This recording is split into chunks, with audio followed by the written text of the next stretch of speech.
Ku bantu abasoba mu mitwalo 30 abawangalira mu disitulikiti y'Empigi abakunukira mu mitwalo 6 balimi n'abalunzi.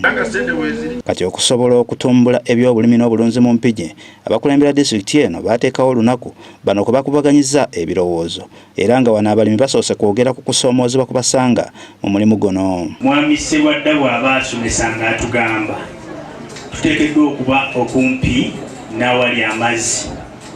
Ate naku zino tuli mu operation egoba abantu mu ntobazi. Omanyi ettaka eri erikayanirwa abo abantu litera kubaako nnimiro batagetinga nnyo awali ennimiro z'abantu olw'ensonga nti ennyumba teggikawo.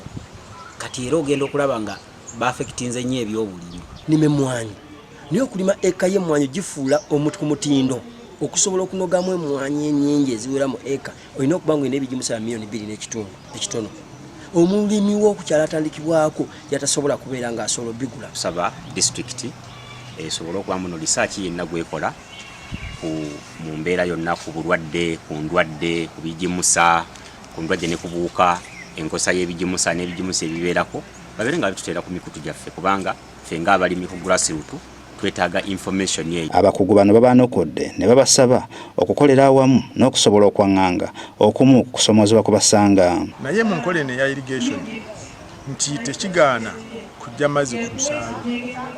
Enkola gavumenti gyeriko abantu obutalimira mu lusaalu.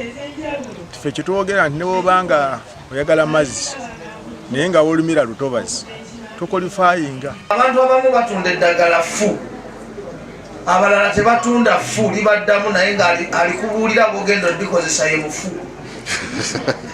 Nagamba nti oguze eddagala erifuira otuuka eka yongeramu omo, yongeramu ku mafuta.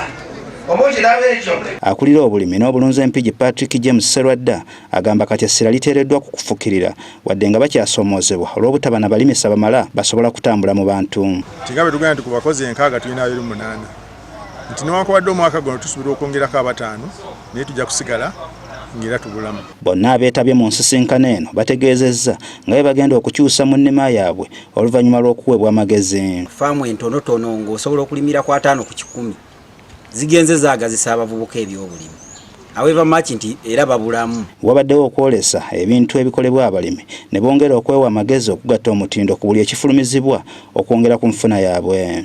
Sadati Mbogo, Agafeeyo ku Spark TV.